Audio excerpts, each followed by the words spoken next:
Good afternoon dear students. अभी तक के जितने भी ऑफलाइन लेक्चर और ऑनलाइन लेक्चर हुए हैं तो आपके सिलेबस के अकॉर्डिंग हम लोग सेकंड यूनिट के थर्ड पार्ट पे चल रहे हैं QA QC के सब्जेक्ट में। तो पिछले लेक्चर्स में मैंने आप लोगों को ऑलरेडी इस यूनिट की नोट्स सेंड कर दी है, अटैच कर दी है आपके गूगल क्लासरूम में। आप लोगों ने उसको डाउनलोड भी कर लिया होगा। आप लोग नोट्स ज़रूर बनाते रहिए साइड बाय साइड। ओके, आज मैंने इक्विपमेंट्स एंड रॉ मटेरियल, मैं फिर से बोल रहा हूँ आप लोगों को कि ये आपकी सेकंड यूनिट का थर्ड चैप्टर है, ठीक है ना। टॉपिक है equipments and raw materials used in pharmaceutical company. तो ये कुछ ये टॉपिक है। तो इस पर मैंने एक स्लाइड तैयार की है आप लोगों के लिए, आप इसको देखते रहिए कि ये क्या क्या चीज़ें इस यूनिट के अंदर आएंगी, कवर आपको करनी है।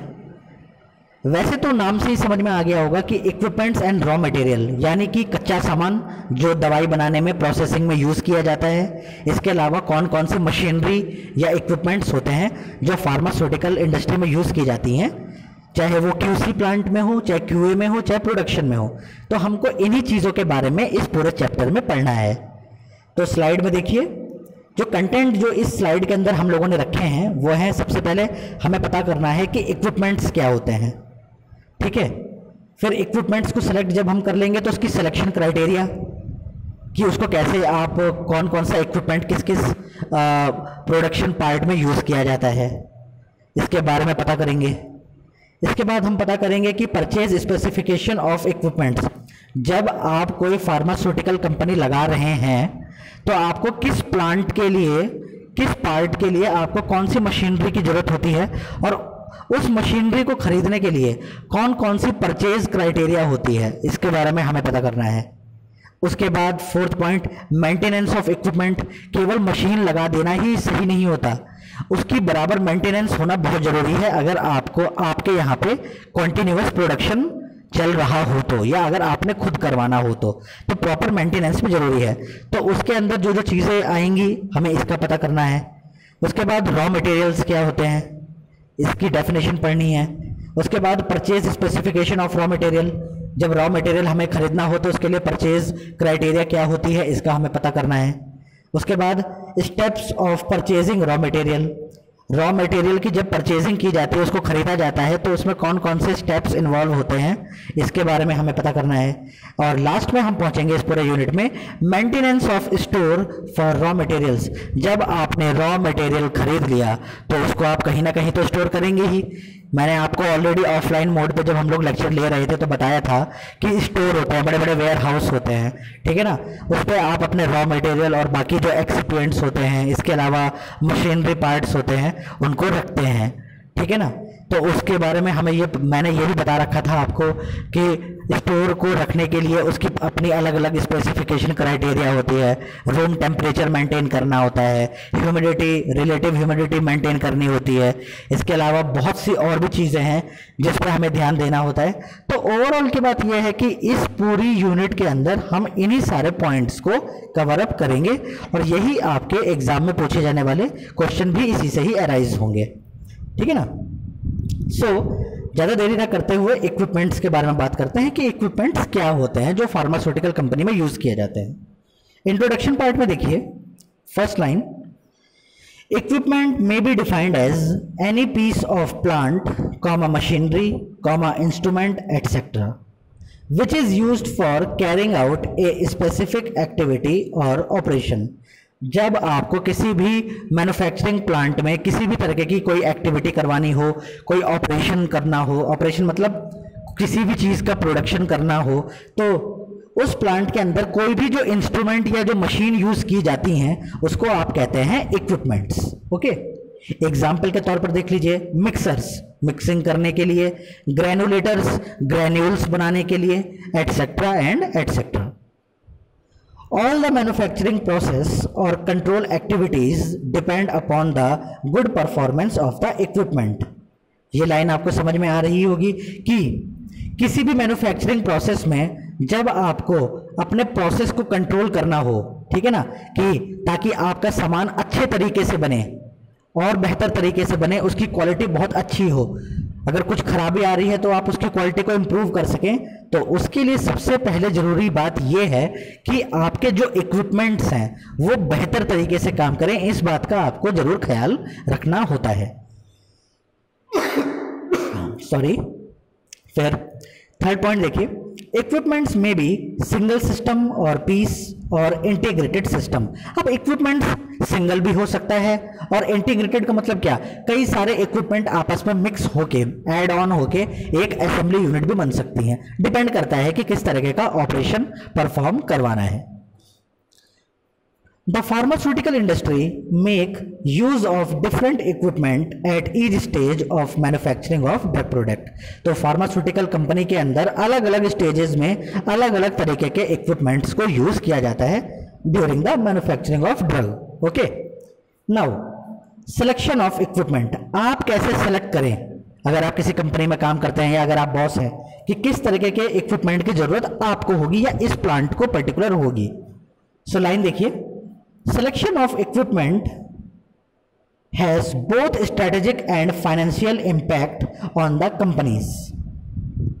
जब आप किसी इक्विपमेंट को सेलेक्ट करते हैं तो ये एक स्ट्रेटेजिक, मतलब इसमें एक स्ट्रेटेजी और फाइनेंशियल इम्पैक्ट, आपका पैसा, आपके सब कुछ इसमें इन्वॉल्व होता है किसी भी कंपनी के रिगार्डिंग।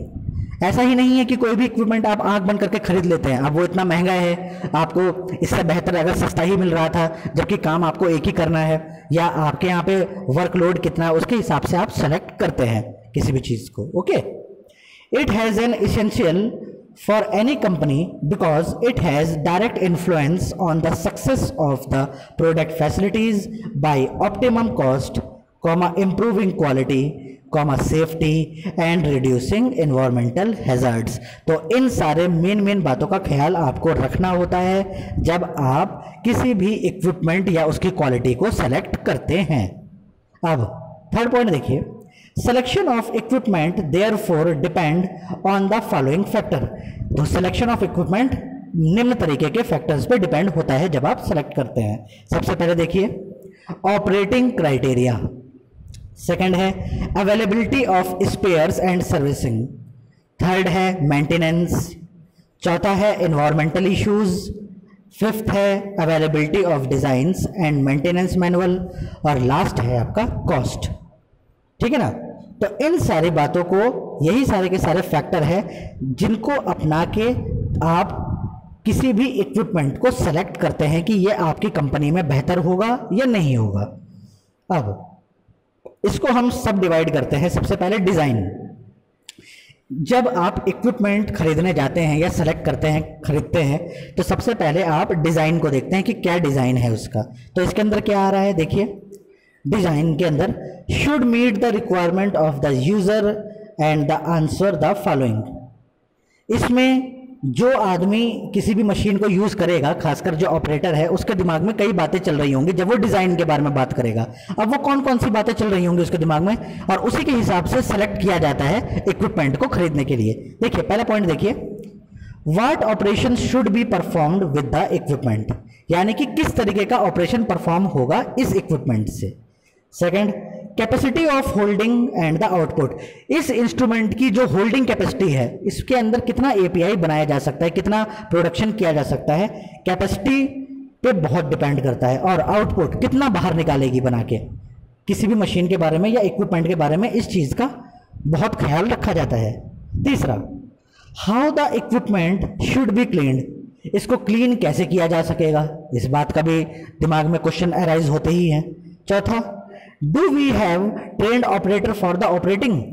जो मशीन आप खरीद रहे हैं या जो काफी कॉम्प्लिकेटेड मशीन है, तो क्या इस मशीन को चलाने के लिए उस तरीके के बेहतर ऑपरेटर आपके पास अवेलेबल हैं या नहीं है, इस बात का भी आपको ख्याल रखना होता है। Next, how many personal required for operating the equipment. कितने एम्प्लॉइयों की या कितने ऑपरेटर की जरूरत पड़ेगी एक पर्टिकुलर मशीन को चलाने के लिए, इस बात का भी ख्याल रखना होता है। फिर starting and stopping time of the equipment. इस मशीन का चलाने का स्टार्टिंग टाइम और बंद करने का समय क्या होगा, इस बात का भी ख्याल रखना होता है। और नेक्स्ट है लेवल ऑफ टेक्नोलॉजी यूज्ड। और ये जो डिजाइन है या ये जो मशीन है, ये इस समय टेक्नोलॉजी के हिसाब से किस लेवल पे है। क्या ये आउटडेटेड तो नहीं हो गई, या भी तो चल रही है, या कब तक चलेगी। तो इन सारी बातों को एक डिजाइन के कैटेगरी में रखा गया है, और ये हर किसी के जो सिलेक्शन करवाता है इक्विपमेंट का खरीदने के लिए कंपनी में, उनके बातों में ये सारी बातें चल रही होती हैं और इनका ख्याल रखा जाता है इन क्वेश्चंस का, और उसी के हिसाब से सिलेक्ट किया जाता है कोई भी इक्विपमेंट। नेक्स्ट देखिए साइज। साइज का भी ख्याल रखना होता है। तो साइज के अंदर कौन से क्वेश्चन अराइज हो सकते हैं?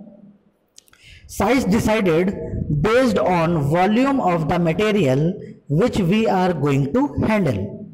Second, physical dimension of the machinery, उसका physical dimension कितना है, कितना बड़ी है, कितनी छोटी है, ठीक है ना। Comma, size of the room, जिस रूम में आपको रखना है क्या उसमें वो आराम से आ पाएगी ये मशीन, या मशीन बड़ी है रूम छोटा है, या रूम इतना बड़ा है और मशीन एकदम छोटी है।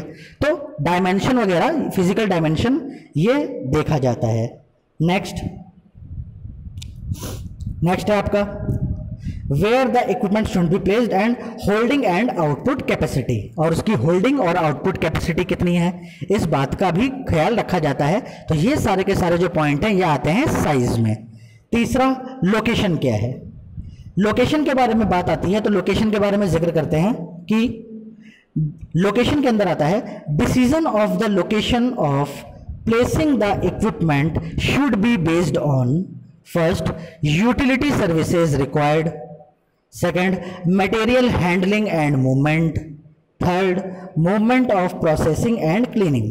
तो ये कुल मिला के बात ओवरऑल वही आ रही है। लोकेशन मतलब जिस जगह पे ये मशीन इंस्टॉल की जाएगी वो लोकेशन कैसी है, क्या वहां पे प्रॉपर फैसिलिटी है उस मशीन को ऑपरेट करने के लिए, इस बात का ख्याल रखा जाता है। मटेरियल हैंडलिंग एंड मूवमेंट, जो वहां पे और सामान लेके जाया जा सके जिसकी वजह से वहां पे मशीन उसको चलाई जा सके, क्या इतनी कैपेसिटी है उस एरिया की। और third, movement of processing and cleaning, साफ सफाई का भी क्या वहां पे प्रोसेस हो सकता है।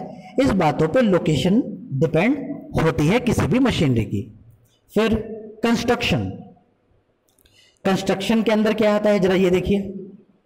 कंस्ट्रक्शन के अंदर आता है equipment shall be constructed so that surfaces that contact components and drug products shall not be reactive or absorptive as it alter the safety, identity, quality or purity of the product।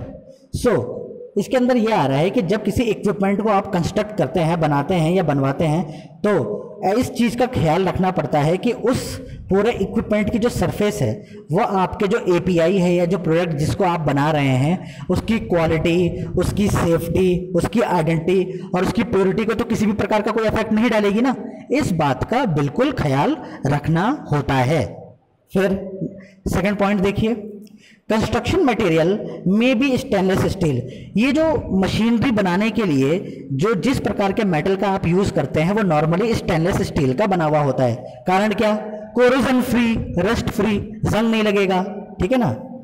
या फिर इसके अलावा और borosilicate glass या borosilicate glass का भी बना होता है। And tubing should be capable of being washed and autoclave. और इसकी जो ट्यूब्स होती हैं, जो ट्यूब्स होती हैं मशीनरी की, वो ऐसी डिजाइन की जाती हैं जिनको आसानी से आप वॉश कर सकते हैं और ऑटोक्लेव कर सकते हैं। ऑटोक्लेव का मतलब क्या, स्टरलाइजेशन कर सकते हैं, फ्री फ्रॉम माइक्रो ऑर्गेनिजम्स। तो ऐसे तरीके के मटेरियल्स का आपको यूज करना होता है या आपके दिमाग में होता है जब आप किसी इक्विपमेंट को या मशीनरी को खरीदने जाएं या खरीदें। अब आज की इस पूरे क्या कहते हैं लेक्चर की जो लास्ट स्लाइड है, बाकी हम नेक्स्ट पार्ट में करेंगे, अपने नेक्स्ट लेक्चर में करेंगे, ठीक है ना। वो आ रही है आपकी स्लाइड नंबर आपकी आएगी ये 8 नंबर की स्लाइड। ओके, तो 8 नंबर की स्लाइड को देखिए क्या कह रही है ये, इक्विपमेंट आइडेंटिफिकेशन। इक्विपमेंट की पहचान कैसे करें, उसके अंदर कौन कौन से पॉइंट आते हैं। All equipment used shall be properly identified at all times to indicate their content and when necessary, the phase of processing the batch। तो इस लाइन का मतलब ये कह रहा है कि जो भी इक्विपमेंट यूज किए जाते हैं किसी भी प्रोडक्शन प्लांट में, उनको ऐसा इंडिकेट किया जाए कि वो आसानी से आइडेंटिफाइड किए जा सके। जैसे ये हमारे यहाँ मशीन रूम की अगर हम बात करें हमारे कॉलेज में, तो हम लोगों ने एसओपी लगा रखी है और साथ में उनके नेम प्लेट लगा रखे हैं कि ये टैबलेट मेकिंग मशीन है, ये सीव सेकर है, ये डबल कोन ब्लेंडर है। तो उन स्ट्रिप से या उन एसओपीज को देख के आप ये चीज आइडेंटिफाई कर सकते हैं कि ये इस चीज की मशीन है और ये इस काम में यूज की जाती होगी। इसीलिए ये पॉइंट बोला गया कि all equipment used shall be properly identified at all times to indicate their content, comma, and when necessary the phase of processing the batch.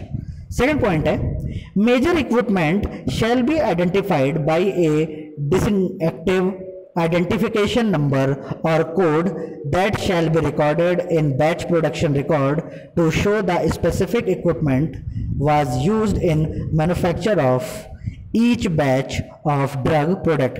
जो बड़े बड़े मशीनरी होती हैं, जहां पे बड़ी बड़ी मशीनरी होती हैं, तो वहां पे क्या होता है कि जो ऑपरेटर्स होते हैं या जो क्यूए वाले होते हैं या जो बंदा होता है पर्टिकुलर, जो स्टाफ रिक्रूट होता है, वो उन मशीनों के ऊपर बैच नंबर जरूर लगा देता है।